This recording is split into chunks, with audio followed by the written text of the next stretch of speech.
전라도에 와서 성도님들과 신방을 하게 될 때 여러 가지 대화를 하게 됩니다. 이렇게 얘기하다 보면 전라도의 특유의 그 어떤 말투라고 할까요? 어떤 표현 방식이 있더라고요. 1번, 그게 뭐냐면 10시에 출발하시게요 이렇게 얘기하시더라고요. 그래서 이게 뭔지 몰랐습니다, 맨 처음에. 출발하시게요 하는 게 본인이 출발하자고 저한테 얘기하는 건지 10시에 출발하실 건가요? 하면서 저한테 물어보시는 건지 몰라서 가만히 멍을 때리고 있다가 출발하자고 하시는 거구나 이렇게 깨달았습니다.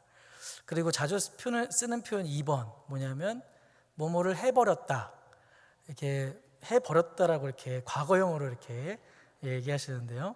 밥을 많이 했다가 아니라 밥을 많이 해버렸다. 과일을 많이 샀다가 아니라 과일을 많이 사버렸다. 뭐 이렇게 아주 굳센 의지와 함께 했다 이렇게 하면서 말씀하시더라고요. 네, 그렇습니다. 오늘 본문에 보면요, 사도 바울이 이제 7절에서 고백을 하고 있습니다.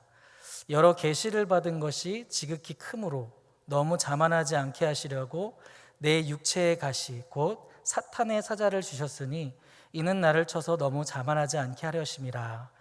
바울이 고백한 이 의미를 전라도식으로 표현을 하면요, 바울은 자신에게 있는 육체의 가시가 하나님께서 주신 것으로 믿어버렸다는 것입니다.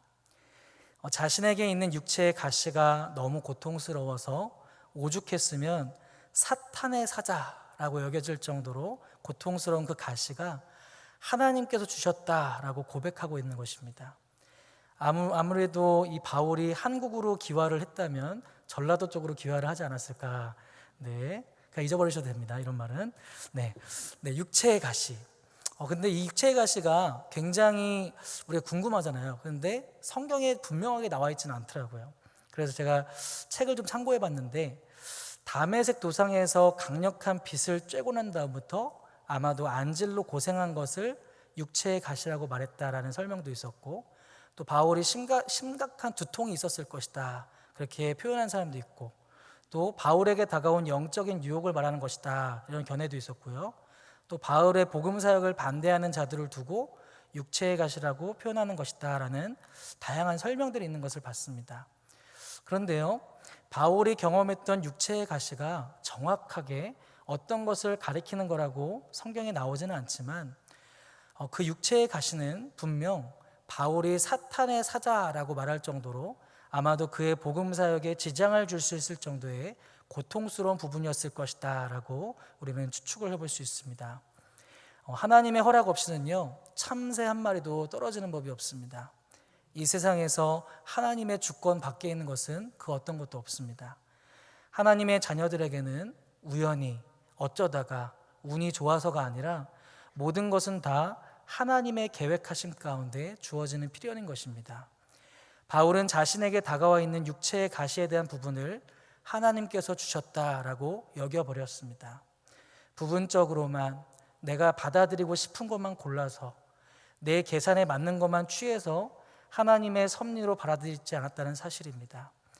인간적인 생각으로는 사탄의 사자라고 여길 정도로 너무나 고통스러운 육체의 가시를 왜 자신이 지금 지니고 있어야 되는지 다 이해할 수 없었지만은요, 분명히 그것은 하나님의 섭리, 하나님의 허락하심이 있을 거다라고 바울은 믿어버린 것이었습니다. 그렇습니다. 우리의 이성과 지식으로는 하나님의 모든 행하시는 일에 대해서 다 이해할 수가 없어요. 또한 인간은 하나님께서 하시는 일에 대해서 그것을 평가할 수 없습니다. 다만 우리는 믿음 가운데 받아들이는 것이죠. 정말 이해가 되지 않고 납득이 되지 않지만은 하나님께서 행하신 것이고 성경 말씀을 통해서 주시는 그 말씀을 우리는 하나님의 선하신 뜻으로 믿고 믿음으로 받는 것입니다. 그렇습니다. 우리는 바울이 고백했던 것처럼 하나님의 말씀을 믿음으로 받고 믿음으로 고백해야 합니다. 왜냐하면 하나님의 자녀들에게는 바울에게 육체의 가시가 있었던 것 같이 모양과 상황은 다를지라도 누구에게나 가시가 있기 때문에 그렇습니다. 상대적으로 어떤 분은 그 가시가 작아 보일 수도 있고, 또 어떤 분은 자신의 힘으로는 도저히 감당할 수 없는, 이 바울이 고백했던 것처럼 마치 사탄의 사자라고 얘기해야 될 정도로 가시를 가지고 있는 사람도 있다라는 것입니다. 베드로전서 4장 12절 13절에 보면요, 사랑하는 자들아 너희를 연단하려고 오는 불시험을 이상한 일 당하는 것 같이 이상히 여기지 말고 오히려 너희가 그리스도의 고난에 참여하는 것으로 즐거워하라. 이는 그의 영광을 나타내실 때에 너희로 즐거워하고 기뻐하게 하려 함이라 라고 말씀하고 있습니다. 이 말씀에서 분명히 하나님의 자녀들을 연단하려고 오는 불시험에 대해서 이상한 일을 당하는 것 같이 여기지 말라고 하셨습니다. 오히려 그 시험을 만났을 때에 그리스도의 고난에 동참하는 것으로 즐거워하라는 것을 말씀하고 있는 것입니다. 또한 고린도전서 10장 13절 말씀에서도 사람이 감당할 시험 밖에는 너희가 당한 것이 없나니 오직 하나님은 미쁘사 너희가 감당하지 못할 시험 당함을 허락하지 아니하시고 시험 당할 즈음에 또한 피할 길을 내사 너희로 능히 감당하게 하시느니라 라고 말씀하십니다. 그렇습니다. 성경은요, 하나님의 자녀들에게 시험이 다가올 것을 말씀하고 있습니다. 그리고 감당할 수 있는 시험을 주실 것을 말씀하고 있습니다. 뿐만 아니라 그 시험을 당할 즈음에 또한 피할 길도 내주셔서 우리로 하여금 능히 감당하게 하신다라고도 말씀하고 있습니다. 그런데요, 하나님의 말씀을 붙들고 살아가는 데 있어서 우리가 기도를 많이 하고 봉사를 많이 해도요, 힘든 것은 힘든 것입니다. 우리가 신앙생활을 하면서 하나님의 이름을 부르면서 한 걸음 한 걸음 나아가고 있지만 우리 가운데 내재되어 있는 그 가시는 여전히 가시입니다. 가시 자체가 없어지는 것은 아니라는 것입니다. 우리 가운데 형편과 모양은 다르지만 동일하게 각자의 삶 속에서 발견하게 되는, 그래서 오늘도 살아내는 모든 하루의 삶 가운데 하나님께서 분명히 허락하셨다라고 여기면서 감내해야 되는 그 가시의 부분, 이것이 만약 하나님께서 하나님의 영광을 보여주시기 위해서 나에게만 특별히 허락하신 그 가시라고 우리가 받아들이면서 이 하루를 살아가고 있지만요, 고통스러운 것은 여전히 고통스럽습니다. 고통은 고통이고 고난은 여전히 고난입니다.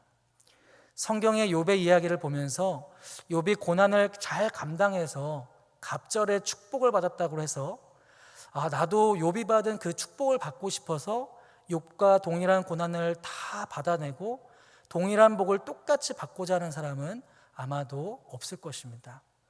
여러 가지 많은 선택지 중에서 고난을 선택할 수 있다면요, 고난을 골라서 일부러 선택하는 일은 아마도 없을 것입니다. 하나님의 자녀라면 누구나 갖고 있는 이 육체의 가시 부분을 대하면서 어떤 사람은 낙심하는 것을 보게 됩니다. 어떤 사람은 절망감에 몸부림치고 주저앉아 버리는 것도 보게 됩니다. 성경을 보니까요, 바울도 매우 힘들어했던 것을 보게 됩니다. 하나님께서 하나님의 섭리와 경륜 가운데 그에게 가시를 허락하여 주셨다고 본인도 직접 자기의 입술로 고백하고는 있지만 그 육체의 가시를 가진 채로 사역을 감당하면서 그 가시를 내게서 제발 떠나가게 해달라고 3번씩이나 간구했던 바울의 모습을 보게 됩니다. 이 장면을 보면서 저도 사실 위로가 되었습니다. 그래도 바울은 하나님께서 세우신 복음의 사역자이지 않겠습니까? 신약 성경의 거의 절반 정도의 분량을 기록한 그런 대사도죠. 셋째 하늘도 보았던 신비한 영적 체험도 했고 또 심지어 나를 본받으라 라고 하면서 그렇게 말하기도 했던 대사도였던 바울이었습니다. 그런데 그러한 바울도 사역의 현장을 감당하는 것도 굉장히 부담이었을 텐데 거기다가 자신을 찌르고 있던 이 육체의 가시를 두고 내게서 떠나가게 해달라고 3번씩이나 간구했다는 것을 우리는 성경을 통해서 보게 됩니다. 7절을 다시 한 번 더 살펴보면요, 여러 계시를 받은 것이 지극히 크므로 너무 자만하지 않게 하시려고 내 육체의 가시 곧 사탄의 사자를 주셨으니 이는 나를 쳐서 너무 자만하지 않게 하려 하심이라 라고 말씀하고 있는데요, 여기서 육체의 가시를 주셨으니 이는 나를 쳐서 자만하지 않게 하셨다. 여기서 쳐서라는 단어를 원어로 보면 주먹으로 강타하다라는 뜻입니다. 이 단어가 신약 성경에 또 어디에 기록이 되어 있냐면 마태복음 26장 67절에서 예수님께서 가야바에게로 끌려가서 신문당하시던, 그래서 주변인으로부터 주먹으로 마구 가격을 당했을 때, 그때 이때 사용했던 단어가 이 단어입니다. 그것도 본문에서 사용되었던 단어는요, 계속과 반복을 나타내는 현재형으로 기록이 되어 있습니다. 다시 말해서 하나님께서 바울에게 허락하신 이 육체의 가시는 한두 번 바울을 힘겹게 하고 끝나는 것이 아니라 바울의 사역 현장 한복판에서 마치 주먹으로 그를 마구 강타하듯이 계속적으로 바울을 어렵게 만들었다고 바울은 스스로 고백을 하고 있었던 것입니다. 찬송가 365장 내 주님 주신 십자가 1절 2절 가사를 보면요, 내 주님 주신 십자가 우리는 안 질까, 네게나 있는 십자가 내게도 있도다, 내 몫에 태인 십자가 늘 지고 가리다, 그 면류관을 쓰려고 저 천국 가겠네. 그렇게 찬송 가사를 지은 분이 이렇게 가사를 기록을 해놨습니다. 그렇습니다. 찬송가에서도 누군가에도 이렇게 십자가가 있고 나에게도 십자가가 있다고 고백하듯이 바울이 계속적으로 힘겨워했던 그 육체의 가시는요, 하나님의 자녀라면 누구에게나 있는 것입니다. 영적인 대선배였던 바울도 그 육체의 가시를 떠나가게 해달라고 하나님께 간절히 부르짖었습니다. 바울은 어떻게 했냐면요, 그 모습 그대를 가지고 기도했습니다. 8절 말씀입니다. 이것이 내게서 떠나가게 하기 위하여 내가 3번 주께 간구하였더니. 여기서 간구했다라는 말은 원래 고대 헬라 사회의 법정에서 변호인이 피고인을 위하여 최선을 다해 변호할 때 쓰여있던 단어였습니다. 바울은 자신에게 있던 육체의 가시가 자신에게 더 이상 실제적으로 효력을 나타내지 않도록 땅땅땅 하면서 선언을 공식적으로 받고 싶을 정도로 그렇게 전심을 다해서 하나님께 3번이나 이거를 떠나가게 해달라고 기도했다는 것입니다. 3번이라는 것은요, 한두 번 적당하게 기도하지 않았다는 것을 말해주는 것입니다. 성경의 여러 곳에서 3번 기도했던 사람들이 나오죠. 바울이 그랬고요, 다니엘이 포로에 끌려가서 하루에 이스라엘 향하여서 창문을 내고 무릎을 꿇고 3번 기도했던 적이 있었습니다. 또 여러분도 알다시피 예수님도 땀이 땅에 떨어지는 핏방울같이 될 정도로 잡히시기 전에 겟세마네 동산에서 열심히 기도하셨습니다. 바울도 다니엘도 예수님도 다가온 현실 앞에서 3번이나 간절하게 기도했습니다. 그 문제 해결의 첫걸음은 다른 것이 아니라 가장 먼저 주님께 기도해야 한다는 것을 우리는 성경의 여러 가지 모습을 통해서 발견할 수가 있습니다. 시편 50편 15절의 말씀에 보면요, 이렇게 말씀하고 있습니다. 환난 날에 나를 부르라. 내가 너를 건지리니 네가 나를 영화롭게 하리로다. 사랑하는 성도 여러분, 환난을 당할 때 우리가 할 일이 무엇일까요? 우리는요, 주님을 간절히 찾아야 됩니다. 주님의 이름을 부르고 또 불러야 됩니다. 바울이 주님께 나아가서 간절히 3번을 간구했던 것처럼 우리도 마찬가지로 그렇게 주님께 나아가 기도해야 합니다. 그래야 할 때 나를 건지리라, 내가 너를 건지리라 하신 주님의 응답을 들을 수 있을 것입니다. 뿐만 아니라 우리의 모든 환난이 변해서 하나님을 영화롭게 하는 계기가 되게 해주시겠다고 하나님께서 분명히 약속하셨습니다. 사랑하는 성도 여러분, 여러분에게 가시가 있으십니까? 지금도 여전히 나를 힘들게 만드는 육체의 가시가 혹 여러분들에게 있다면 오늘 본문에서 바울이 3번이나 간절히 기도하며 나아갔듯이 주님께 속히 그 가시의 부분을 가지고 나아가시기 바랍니다. 새벽이든지 자기 전이든지 걸어가면서든지 일과 시간을 시작하기 전이라든지 시마다 일마다 생각날 때마다 하나님께 간구하는 삶을 살아가시는 여러분이 될 수 있도록 우리 간절히 축복합니다. 바울은요, 자신의 육체의 가시를 가지고 주님께 기도하며 나아갔는데요, 예수님께서는 바울의 간절한 기도를 들으시고 이제 응답하셨습니다. 9절입니다. 나에게 이르시기를 내 은혜가 내게 족하도다. 이는 내 능력이 약한 데서 온전하여짐이라 하신지라. 그러므로 도리어 크게 기뻐함으로 나의 여러 약한 것들에 대하여 자랑하리니 이는 그리스도의 능력이 내게 머물게 하려 함이라 라고 말씀하고 있습니다. 바울이 어떤 기도를 했습니까? 자신에게 있는 그 가시를 자신에게서 떠나가게 해달라고 기도했습니다. 그런데 응답은요, 바울이 기도했던 부분이 아니었습니다.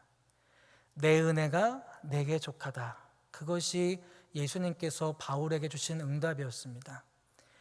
하나님께서는 얼마든지 우리가 간구한 부분에 대해서 응답하실 수 있는 분이십니다.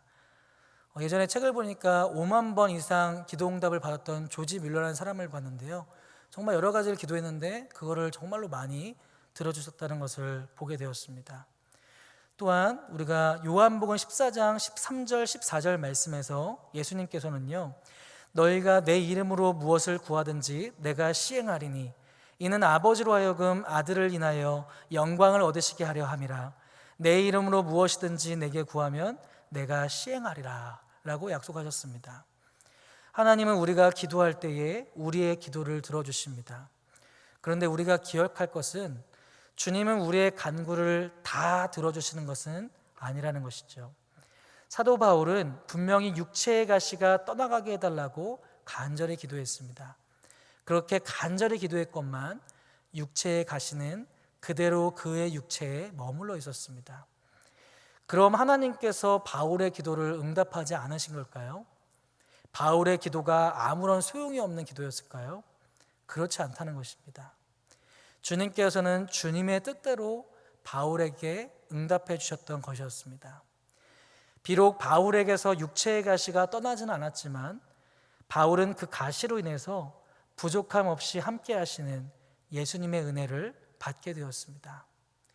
가시는 매우 아팠지만 그 가시는 바울로 하여금 낮아지고 오직 예수님만 바라보게 만드는, 그래서 바울에게 있어서 오직 예수님으로만 만족하고 예수님 주시는 은혜로만 살아가게 만드는 부족함이 없는 은혜였음을 바울에게 깨닫게 하셨던 것이었습니다. 바울은 가시의 의미를 깨닫게 되었습니다. 그 가시가 사실은 자신에게 유익을 준다는 사실을 깨닫게 되었습니다. 가시의 의미에 대해서 분명하게 응답을 받은 바울은요, 오히려 떠나가게 해달라고 했던 그 육체의 가시를 두고 크게 기뻐했습니다. 아주 크게 기뻐했습니다. 오히려 자기의 약함, 자기의 부족함을 자랑했습니다. 예수님께서도 겟세마네 동산에서 기도하실 때 고난의 잔을 앞에 두고요, 3번이나 땀방울이 핏방울이 되도록 간절히 기도하셨습니다. 아버지여, 이 잔을 내게서 떠나게 하옵소서. 그러나 나의 원대로 마옵시고 아버지의 원대로 하옵소서. 하나님 아버지의 원대로 십자가의 잔은 떠나지 않았습니다. 그러나 예수님은 하나님께 모든 주권과 방향을 맡겨드리면서 자신에게 주어진 그 잔을 기꺼이 담당하셨습니다. 그렇습니다. 인간은 연약하여 가시만 보일 수도 있지만요, 그 가시를 허락하신 하나님께 기도함으로 나아간다면 주님의 뜻을 우리에게 반드시 보여주실 것입니다. 미국의 어느 마을에 한 소녀가 있었습니다. 이 소녀는 한 가지 이렇게 부족한 것이 있었는데 전혀 부족하지 않지만 스스로 부족하다고 여겼던 것이 있었습니다. 그게 바로 눈이 갈색 눈이었다는 것이었습니다. 다른 친구들 다 만나고 보면 눈이 파란데요, 근데 그 자기만 눈이 갈색 눈인 거예요. 그래서 하나님께 계속 기도했습니다. 구하라 그리하면 주실 것이요, 찾으라 얻을 것이요, 두드리라 그리하면 열릴 것이라. 이 성경 말씀 붙들고요, 계속적으로 기도했습니다. 하나님, 제 눈이 이렇게 갈색 눈인데 저도 파래지고 싶어요 하면서 순수한 마음을 가지고 그렇게 계속 기도했습니다. 그런데 열심히 기도했지만 여전히 그 아이의 눈은 갈색 눈이었습니다. 왜 주님께서는 내 기도에 응답하지 않으실까, 그런 의문을 품었지만 현실은 그대로였기 때문에 이렇게 살았는데요, 그렇게 그녀는 자라서 선교사가 되고 이제 인도라는 나라에 파송을 받게 되었습니다. 그런데 당시 인도 사람들은 미국 사람들에 대해서 굉장히 안 좋은 감정들이 있었습니다. 그래서 파란 눈동자의 사람만 보면 원수시하고 상종도 하지 않았던 딱 그 시기였던 겁니다. 그런데 이 소녀의 눈은요, 갈색 눈이었어요. 인도 사람처럼 이렇게 치장하고 인도 사람들의 옷을 입으면 영락없이 인도 사람과처럼 보였다는 것이죠. 덕분에 손쉽게 사람들을 사귈 수가 있었고 복음을 쉽게 증거할 수 있었다는 것입니다. 하나님께서는 이 소녀에게 딱 맞는 대로 응답해 주셨던 것이었습니다. 사랑하는 성도 여러분, 혹시 여러분에게 육체에 가시가 있으십니까? 그것으로 인해서 약해지신 부분이 있으십니까? 혼자 끙끙거리지 마시고 주님 앞에 가지고 나와서 주님께 꼭 간구해 보시기 바랍니다. 오늘 본문에서 하나님의 응답은요, 그 가시 자체에 있지 않았습니다. 그 가시를 통해 바울이 약한 가운데서도 온전하여짐을 누리는 은혜를 경험하시기 위한 도구였었습니다. 바울은 가시를 가시로 봤지만 예수님은 그 가시를 약한 데서 온전하여지는 통로로 보셨습니다. 바울은 가시가 사역 현장과 자신의 삶에서 너무나도 힘겹게 만드는 부분이었지만 하나님은 바울 안에서 정말로 겸손하게 예수 그리스도의 능력의 복음만을 드러내도록 하시기 위해서 바울에게 육체의 가시를 허락하셨다는 사실입니다. 사역 현장 내내 사라지지 않고 사역에도 지장을 줄 수 있을 정도로 마치 주먹으로 강타하는 것 같은 그런 고통의 가시가 그를 찔렀고 실제로 그것을 자신에게서 떠나가게 해달라고 3번씩이나 간절히 기도했지만요, 하나님의 응답은 내 은혜가 내게 족하도다. 이는 내 능력이 약한 데서 온전하여짐이라 였습니다. 이제 말씀을 맺도록 하겠습니다. 시대가 흐를수록 약해지는 것을 부끄러워하는 것 같습니다. 작아지는 것을 두려워하는 것 같습니다. 낮아지는 것보다 성공하고 높아지고 유명해지고 더 인정을 받는 것을 원하는 것 같습니다. 그런 시대의 풍조 속에서 더 화려하고 더 강력한 것, 더 자극적인 것들을 이 세상은 요구할지 모르겠지만요, 그런 가운데서 우리에게 주셨던 그 육체의 가시들을 생각하면서 내 몫엔 태인 십자가를 때론 감추고 부끄러움에 그것을 감추고 싶지만요, 그러나 그것이 주님을 알게 되는 그런 좋은 통로가 된다는 사실을 기억하면서 우리가 나아갔으면 좋겠습니다. 사랑하는 성도 여러분, 여러분의 삶 깊은 곳에서 나를 부담스럽게 만드는 육체의 가시를 두고 기도하고 있는 분이 계시지는 않습니까? 그리고 그 육체의 가시를 두고 바울의 기도처럼 내게서 떠나가게 해달라고 기도해 본 적은 없으셨습니까? 하나님께서 응답하여 주실 때까지 계속 기도하시기 바랍니다. 그리고 때론 하나님께서 주시는 그 응답이 내가 간구하는 것이 아니라 할지라도 우리가 한없이 약해진 삶의 현장에서 내 은혜가 내게 족하도다.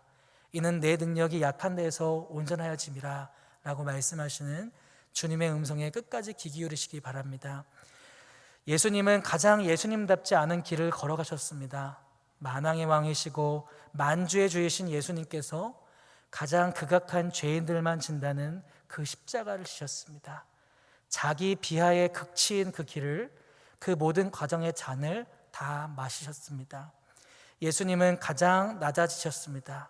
가장 낮아지심으로 구원의 길을 완성하신 그 예수님의 겸손을 배우면서 주님만이 주시는 은혜 가운데 만족하며 살아갈 수 있는 복된 저와 여러분이 되기를 주님의 이름으로 간절히 축복합니다.